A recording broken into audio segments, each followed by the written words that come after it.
membicarakan dia itu pasti hal baik. Tapi kalau dia meninggal dunia, orang mulai itu mungkin kesalahan-kesalahan dia itu. Orang itu gimana? Dia itu banyak masalah dia itu. Dia pernah ini, pernah itu, kejahatan ini, kejahatan itu. Itu namanya dikenang dengan hal jelek. Semoga kita itu dikenang dengan hal baik, Bu. Ya, kita dikenang ini jadi istri yang baik, dia dengan ibadah yang bagus. Itu sudah catatan luar biasa. Walaupun ingat, kita ibadah bukan cari ini. Kita ibadah itu bukan cari pujian. Pujian ini biar nanti datang belakangan. Ada seorang masih keturunan Rasulullah SAW. Saya pernah ceritakan juga di GBI hasil. Yaitu Zainal Abidin. Di buku saya Amal Jariah ada ya. Saya pernah ceritakan tentang Zainal Abidin. Zainal Abidin itu bukan diketahui kebaikannya ketika hidup, Bu. Apa kebaikannya ketika hidup? Setiap malam dia bantu orang miskin, dia bantu para janda yang susah, dia mikul gandum tuh di punggungnya terus dia bagi malam-malam. Pas tengah malam orang tidur semuanya di gelap malam, Bu. Dia nggak bawa tim kamera. Ini lagi sibuk siapa-siapa, jangan mikir-mikir siapa-siapa. Dia nggak mau siapa-siapa, nggak perlu disunting, nggak perlu live langsung tuh guys. Saya ada di rumah ibu ini, dia itu janda susah, doakan ya. Ngapain juga? Harusnya dibawa pulang lagi ya, terlalu namanya, Bu. Amal baik itu disembunyikan dulu, Bu. Entar nanti kalau ada yang memuji belakangan. Zainal Abidin baru ketahuan ini kapan? Saat stop makanan berhenti. Kok nggak ada yang bantu-bantu lagi ya? Sudah meninggal. Kok stop tadi ya bantu orang untuk para janda, untuk orang miskin. Terus orang-orang saat memandikan Zainal Abidin lihat di punggungnya ada bekas seperti orang mikul gandum. Padahal kesehariannya itu orang-orang nilai dia apa? Zainal Abidin itu super pelit. Dia cuma sembunyikan dirhamnya dalam rumah saja itu. Dia gak pernah bagi-bagi orang. Orang gak perlu tahu dia bagi-bagi. Cukup nilai pelit aja. Karena memang standar pelit kan tergantung orang nilai kan, Bu. Kalau kita kasih orang bilang kita baik tau. Tapi kalau ada yang tidak kita kasih, dia bilang kita apa? Pelit. Wajar itu standar orang. Orang bilang dia pelit, tapi tiap malam dia bagi, nggak perlu orang lihat. Meninggal dunia baru tahu itu. Ternyata Zainal Abidin kayak gitu orangnya tuh. Kami salah nilai berarti itu. Maka kalau ada pujian yang baik setelah meninggal dunia tanpa dicari-cari, nggak masalah. Sembunyikan itu. Kalau ada amal soleh, baiknya disembunyikan itu. Terus di sini sebut lagi kebaikan dunia. Selain pujian baik, kebaikan dunia secara umum. Itulah tadi penjelasan dari Imam Ibnu Katsir tentang kebaikan dunia. Terus wa fil akhirati hasanah. Ya Allah, aku minta kepadamu kebaikan di akhirat. Tulis kebaikan di akhirat terbesar adalah masuk surga.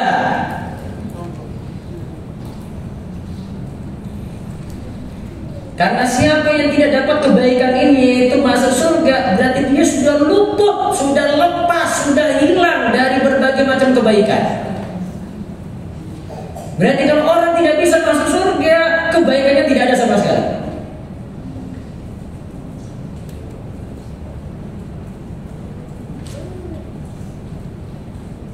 Termasuk juga di sini kata para ulama, selain kebaikan di akhirat itu masuk surga, juga selamat saat dikumpulkan di padang mahsyar.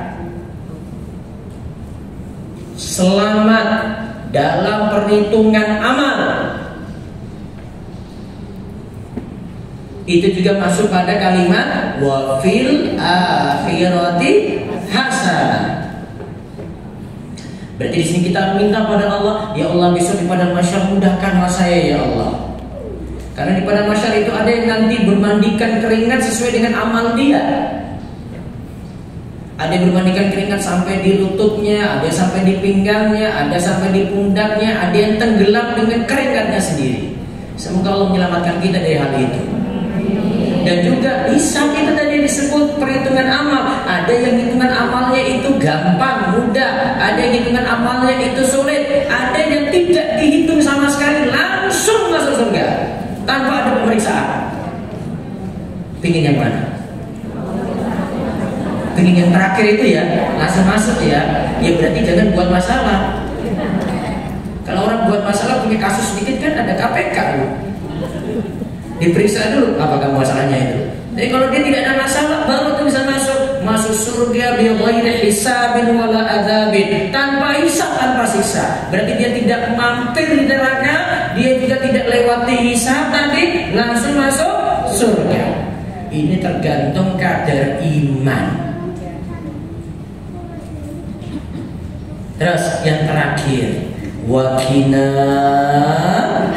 ada benar, ya Allah lindungilah kami dari azab neraka. Maksudnya di sini adalah selamatkanlah dari neraka. Bahkan selamatkanlah dari neraka sejak di dunia. Bagaimana Bu? Selamat dari neraka sejak di dunia. Selamat dari neraka sejak di dunia itu jauhi maksiat, jauhi perbuatan haram. Mulai dari dosa yang paling masalah itu kesyirikan, jadi jauhi syirik. Di bawahnya itu ada dosa kebid'ahan, tidak mau manut pada tuntunan Nabi, maunya beramal semaunya sendiri. Juga termasuk keharaman itu lakukan dosa besar, al-kabair.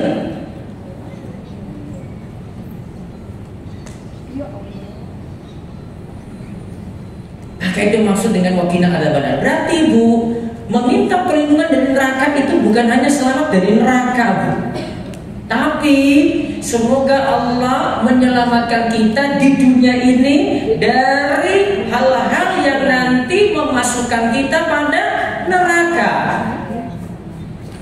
Oh, berarti dengan doa itu saya mau termasuk mohon kepada Allah supaya saya selamat dari dosa. Iya. Supaya saya selamat dari kesyirikan. Iya, masuk. Supaya saya selamat dari kebid'ahan, dosa besar, dosa kecil, masuk dalamnya Bu. Maka keutamaannya doa ini dilihat pada ayat berikutnya di surah Al-Baqarah ayat 202.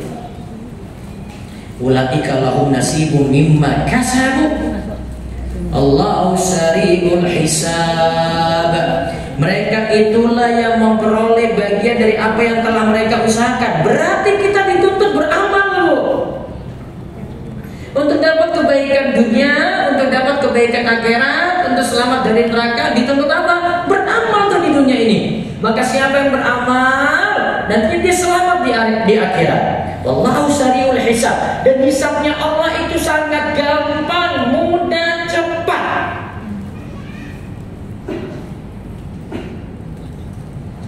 Ada istilah dari Imam Al-Muzani di kitab Akidahnya itu disebutkan, walaupun manusia itu begitu banyak, tapi hisabnya Allah, kalau Allah itu melakukan perhitungan, cuma hitungannya seperti lamanya tidur qailulah. Apa tidur qailulah Bu? Tidur siang. Tidur siang lama Bu? Hah? Tidur siang lama? Enggak. Kadang-kadang cepat saja. Maka walaupun manusia dari generasi awal sampai belakangan itu jumlahnya banyak, hisabnya Allah itu cepat aja kayak gitu. Jadi jangan kira itu, saya dapat nomor antrian nomor berapa ya. Gampang Bu. Bagi Allah itu hisabnya yang mudah, itu mudah bagi Allah. Allahu sari'ul hisab. Dan terakhir ya di sini apa yang dipraktekkan oleh Anas bin Malik yang tadi saya sebut. Karena begitu sempurnanya doa ini mencakup urusan dunia dan akhirat sekaligus, maka Rasulullah SAW pun paling sering mengucapkan doa ini. Anas pun menyampaikan doa yang paling sering dibaca oleh Nabi Sallallahu Alaihi Wasallam adalah Rabbana atina fid dunya hasanah wa fil akhirati hasanah wa qina adzabannar. Terus Anas katakan, Anas pun mengikuti Rasul dalam hal itu. Dia sering berdoa dengan doa ini. Ia tidak pernah meninggalkan doa ini dalam setiap doanya. Bahkan suatu kali ada sahabat yang meminta agar Anas mendoakan mereka, maka ia pun berdoa dengan lafaz ini. Ya, dia berdoa, Rabbana atina fid dunya hasanah wa fil akhirati hasanah wa qina adzabannar. Lalu dia berkata, "Iza atakumullahu dzalika faqad atakumul khaira kullahu." Jika Allah mengabulkan doa itu, doa apa tadi? Satu jagat tadi itu. Allah kabulkan doa itu untuk kalian. Sungguh Allah telah memberikan seluruh kebaikan untuk kalian. Karena tadi cakupannya banyak sekali. Maka kiatnya, setiap minta doa apapun, saya ulang ya, setiap minta doa apapun, ikutkan dengan doa sapu jagat. Saya minta doa apa-apa awal ya, tertutup Rabbana atina fid dunya hasanah wa fil akhirati hasanah wa qina adzabannar. Terus close. Jelas Bu? Ada contohnya kan tadi dari Nabi SAW? Ada. Dia sering baca doa ini. Ada contohnya lagi dari siapa?